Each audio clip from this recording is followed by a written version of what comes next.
Where Republicans were able to kind of pin the shutdown on Democrats for healthcare last time, this shutdown could be different, where both sides will get blamed for it because they always do. But Republicans have a lot more skin in this game now than they did last fall. Welcome to Deep Dive. As we head into the weekend, Congress is on the brink of another partial government shutdown, the second time in just 4 months, sparked by deadly ICE operations in Minneapolis and Democrats' demands for reforms. With the Senate deadline hitting Friday night and Speaker Johnson signaling no House session this week, it looks like we're staring down at least a few days of shutdown. Joining me is Rachel Schilke, a seasoned reporter who's been covering the House appropriations process up close.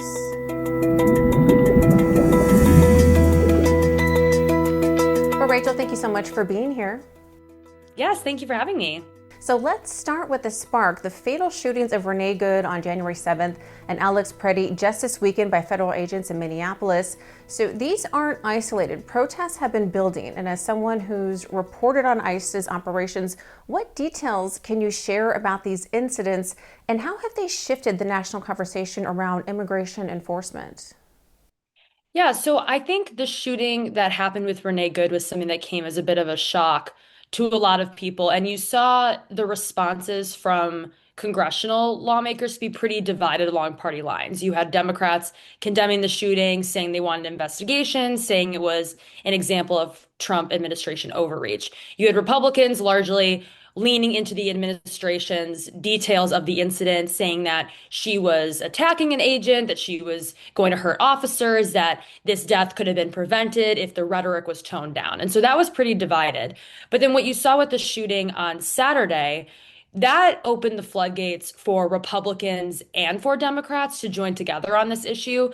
The videos of the shooting of Alex Preddy are very jarring. And I think that they're, as compared to Renee Good's videos that were taken from different angles, the one from the shooting on Saturday, I think, was a little bit harder for the administration to dismiss. I think that from all angles, that video was not good and it showed immigration officers using a lot of force. And that was something that Republicans have come forward and said that they are not okay with. There's a lot of criticism. They want to see independent investigations. We've even seen some Republicans say that they want to see Kristi Noem step down and that she needs to come forward and testify and explain why her officers are engaging like this. So the shootings were something that kind of broke the floodgates a little bit and allowed these parties to come together, albeit in different ways, but they're all kind of inching towards the same conclusion. Yeah. And Senate Minority Leader Chuck Schumer has called ICE's actions state-sanctioned thuggery and laid out three big demands. First, we want to end roving patrols. We need to tighten the rules governing the use of warrants and require ICE's coordination with state and local law enforcement. Second, we want to enforce accountability. There needs to be a uniform code of conduct and accountability. Federal agents should be held to the same use of force policies that apply to state and local law enforcement and be held accountable when they violate these rules, including we need independent investigations to help enforce accountability. Third, we want masks off, body cameras on. Federal agents must be prohibited from wearing masks. They must be required to use body cameras, and they also always have to carry proper identification. So from your vantage in the House, do these feel like realistic common sense reforms, or are they more of a negotiation opener to block the DHS funding bill? I think that the negotiations, I'll say from the Senate's perspective, I think that those are negotiations that you could see some Senate Republicans get on board with. I think that, however, the fact that there's a government funding deadline Friday, January 30th, that makes negotiations in such a time crunch. And so there isn't a lot that can be done this week into this weekend that can be done to fix DHS and to fix that bill because it's already gone through the House and got voted on. And Senate Minority Leader Chuck Schumer, his demands, you're already seeing some pushback from House Republicans as well, who have said, you know, if you're going to say X, Y, and Z, these are your demands, then I'm going to demand that we go after sanctuary cities. Or if you do this, then we're going to renegotiate other bills that were in the minibus. So this is unfortunately spiraled into a situation where any changes that happen in the Senate are likely to face a lot of pushback in the House. And for House Democrats, you've seen them vote for these appropriations bills before. A lot of them, actually, five of the six in of those minibus bills are bipartisan. And if they had been done in a separate vote in the Senate, as Senate Democrats are calling for, you'd see widespread bipartisan support on that.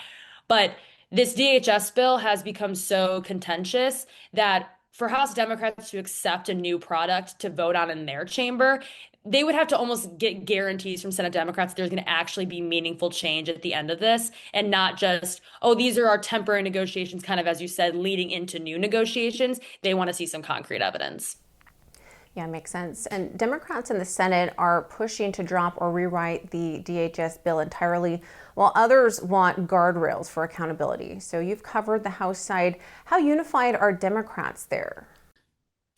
On the House side, Democrats appear very united, and you're seeing that from members like Rosa DeLauro and Henry Cuellar, who, in the initial unveiling of the DHS bill, they had said, we understand the Democrats might be frustrated that we didn't get all the reforms that we wanted, but these are some reforms that we did get put in. It was a $115 million reduction in ICE operations. It was bed reductions. It was requiring body cameras and use of force training and de-escalation training. And so even though, and Rosa DeLauro, who is the top Democrat for House appropriations, she ended up voting against the bill because after everything that's been going on, she just decided that she could not do it. Henry Cuellar, who is the top Democrat on the Homeland Security Appropriations Subcommittee, he is still standing behind his vote. And he is saying that we were able to get certain guardrails in. We were able to get these reforms. Even if we don't pass this DHS bill and we hold it up, ICE is still funded under the One Big Beautiful Bill Act. So some Democrats are noting that ICE is going to have funds no matter what. So if they shut down over this, then they need to have substantial and concrete reforms that are going to get everybody on board, because otherwise it's just going to be not worth it. I see. And the House passed the DHS bill last Thursday with $64.4 billion overall, including some concessions like a $115 million ICE cut, 5,500 fewer detention beds, and $20 million for body cameras. But Rosa DeLauro flipped to a no vote, calling ICE lawless. Rachel, you've tracked this closely. What does the bill actually say about DHS and ICE funding? And why do critics say it'll still woefully inadequate despite those tweaks?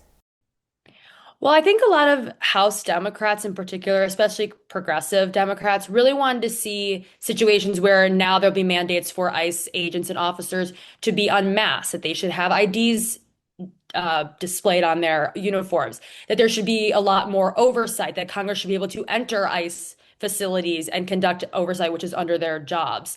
And so I think that progressive Democrats wanted to see more. They were happy to get this reduction, but a lot of them even said ICE is still funded. So just because we got this reduction in this bill, there's other legislation that has funded them throughout the next few years at the very least. And so I think that right now what Democrats want to see are the ICE agents and officers off the streets. They want to see the body cameras not only being used, but enforced. Because I think that that was another thing too, is that they were requiring body cameras, but they want to make sure that they're actually turned on. And so I think that there's a lot of things that Democrats want to see. And when it came down to the product that came out of the House Appropriations Committee, that was the best they could do. Republicans have a majority in the House, despite how small it is. And Democrats were not going to largely support the bill anyway, just given everything that's been going on. But I think the fact that there were some guardrails in there that allowed some centrist Democrats to give their vote to the bill. Now, if there's changes in the Senate and it comes back over to the House, as I said earlier, I think House Democrats are going to need concrete in writing confirmation that Senate Democrats are either already getting what they are asking for or they are in heavy steps to do so. Because if not, when the bill comes back, not only will most Democrats not vote for it, you may even see some centrist Democrats peel off if they're not liking what they're seeing. But also, Republicans are not going to be happy that they now have to vote on an altered bill, on a CR. So there could just be a whole host of issues with getting the House bill back over the finish line. And so to get Democrats on board and help, that's going to be one of Speaker Johnson's problems, is he won't be able to rely on Democrats at all. I see. And this minibus bundles DHS with defense, labor, HHS, transportation, HUD, totaling $1.2 trillion. Republicans hold a slim majority, but with the 60 vote Senate filibuster, they need Democrats, as you mentioned. Speaker Johnson had to wrangle holdouts like Boebert and even call Representative Hunt back from Texas. So, from your reporting, what was the mood on the House floor, and how did side deals factor into getting it over the finish line? Well, we've seen side deals become kind of a common theme in this Congress, especially last year when it came to reconciliation. You saw side deals happening. There were votes being held up on the floor for reasons that were not even related to the piece of legislation. It could be a straight messaging bill, it could be something that maybe even had bipartisan support. But when on the House side of things, they have a procedural rule vote, which basically is typically a party line vote. Democrats don't typically help Republicans with that. Having a two-seat majority at best, Republicans can easily hold up the floor if they want to make concessions. And so these side deals have become normal. And so when it came to passing the rule on these bills, Johnson had to remind people, like, look, this is bipartisan. We got what we could. It's mainly Republican priorities. Democrats were only able to get a few concessions on ICE. Everything else remained the same. Five of these six bills are bipartisan. And so I think by pushing that message, he was able to convince Republicans to vote for the rule. And there were deals made in Rule Committee where Rule Committee members who are more conservative were given and granted amendments on the floor, which sometimes that will not happen. Sometimes leadership will just put a bill on the floor and there's no amendments to it. And a lot of fiscal hawks and Freedom Caucus members don't like that. They want to have up and down votes. They want to put their amendments on the floor, mostly for show, but also some of their amendments do tackle policy. And more often than not, they fail, but at least having the amendment can get those conservatives on board. But when it came to the final vote, obviously it was better because they were able to vote their conscience. You saw some Democrats come and help. So even if seven Republicans had cleared off the DHS bill in protest, you saw a good number of centrist Democrats kind of ease that a little bit. So these side deals are probably not going to go away, especially if a new bill comes to the House again. And with conservatives already coming out, like Chip Roy, saying that they are not going to support changes to the DHS bill, Freedom Caucus sent a letter to President Trump asserting that position. So the Senate's deal with this bill, it will not end the chaos. It will just shift it all over to the House again. See. And looking ahead, the Senate reconvenes Tuesday, but with no House session this week, any Senate tweaks would need House approval later. So how long do you think it could realistically take to negotiate and pass a new DHS bill with real reform, especially if we're already in shutdown mode? So the House is slated to come back on February 2nd. That's the plan as of now. However, if there is a shutdown this weekend, that could potentially stave off House members coming back. We saw that in the last shutdown, where Speaker Johnson said the House did our job. It's the Senate Democrats' turn to figure their stuff out. We're going to stay home. And they ended up being out of session for 54 days. And then 42 of those days were a shutdown. So you could see a case where Senate Democrats and Senate Republicans are going to have to negotiate heading into this new week. But House lawmakers are likely to potentially stay home because they don't have a job to do until the Senate sends it back to them. So the key thing to remember too is that if there is a shutdown, it will be a partial shutdown, as opposed to the last shutdown where everything was at a standstill and they were able to get a deal out of that. As of now, 6 of the 12 government funding bills have been passed. So if there is a shutdown, 6 of those 12 bills and whatever agencies they fund will continue operating. So it won't be a full shutdown like there was in the fall of last year. If they are able to cleave DHS off of the rest of the bills, you could potentially see 11 of the 12 bills being signed into law. And then the only thing that wouldn't be funded or the thing that would be shut down would be DHS. But as I mentioned, ICE is still going to be able to continue its operations. They have money from separate legislative priorities. So it's not like ICE is going to be off the streets because DHS is shut down. So you could potentially see a case where there is a CR that will extend DHS funding for a week or 2 weeks while people negotiate.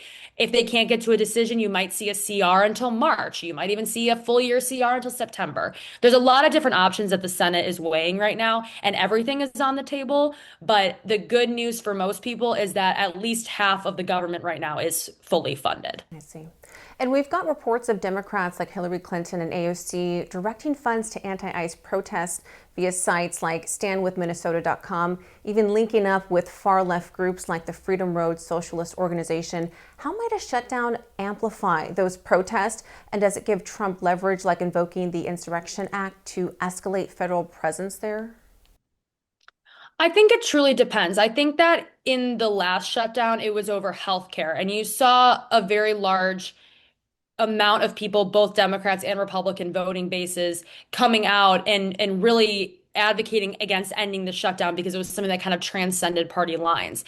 And I think prior to the shooting on Saturday, you could have said the same thing for this shutdown, that most people would agree that like shutting down over ICE was not the way to go, that a shutdown hurts more than it helps. But I think with this shooting, what it did is it amplified everything to where now even Democrats and Republicans are saying we need a change and we need to rethink our immigration policies. By doing that, that might end up staving off these larger protests because they are seeing in Congress both parties working together. And there's not that hopelessness of, oh, Senate Democrats are just going to carry this out until they end up getting nothing, which is what a lot of people felt like in the last shutdown. And so with these protests happening right now, I think people are angry and they want to see ICE off the streets. We've already seen some agents being recalled from Minneapolis.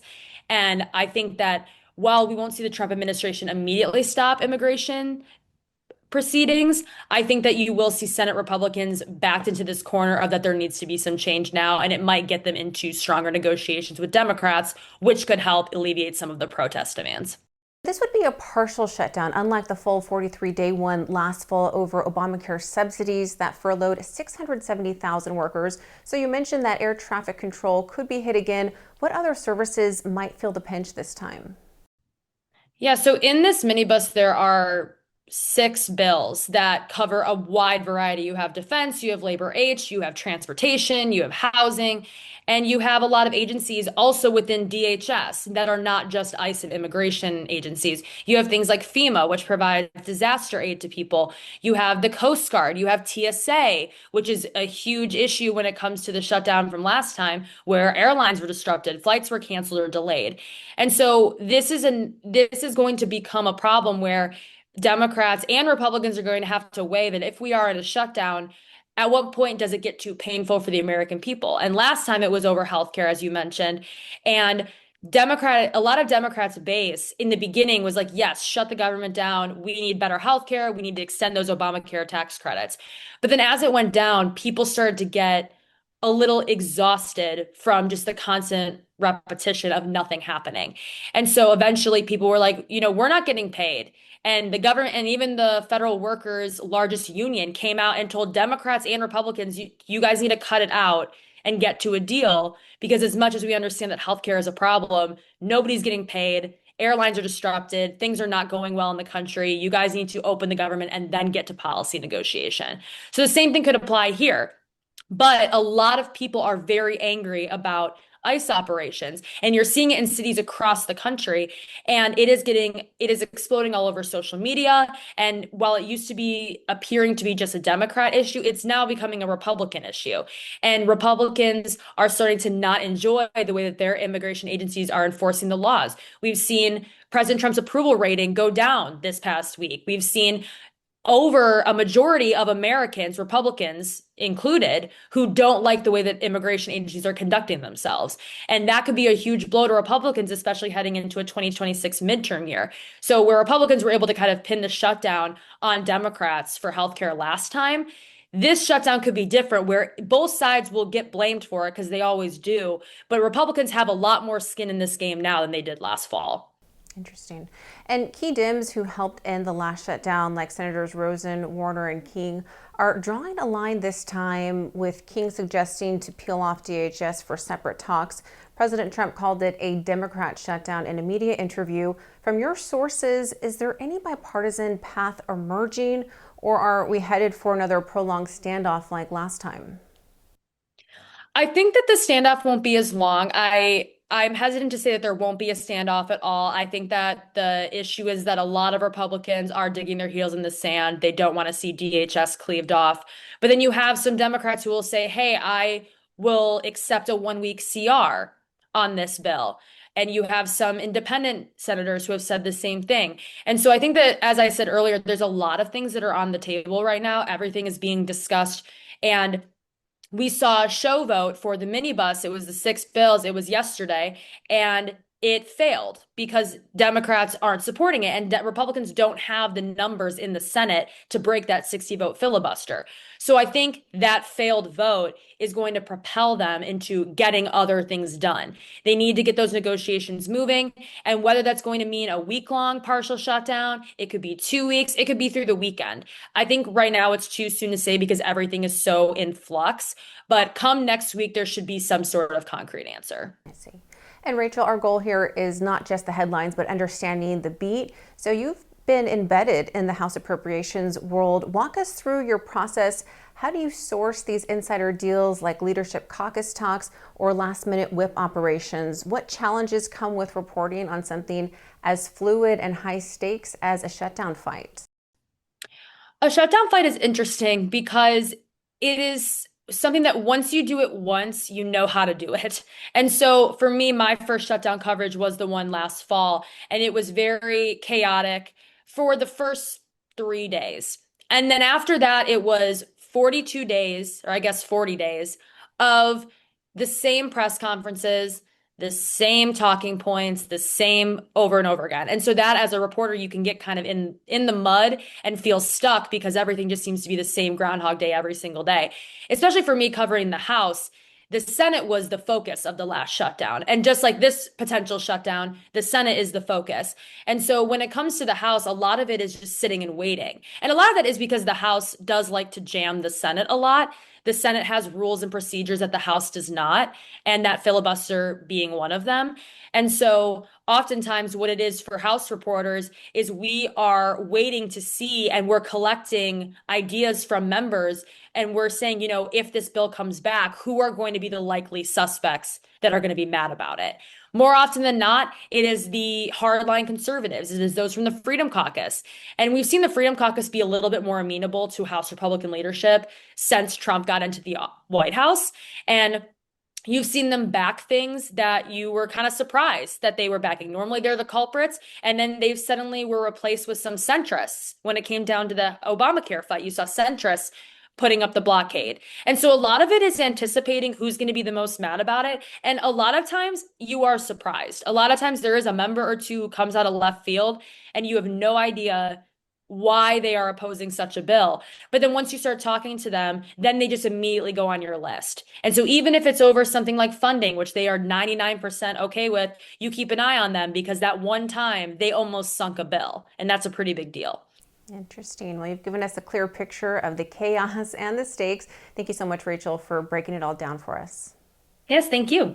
Well, thank you so much for watching Deep Dive. Please visit our website for more of these stories and feel free to send us your questions or story ideas. We hope to see you back here next week.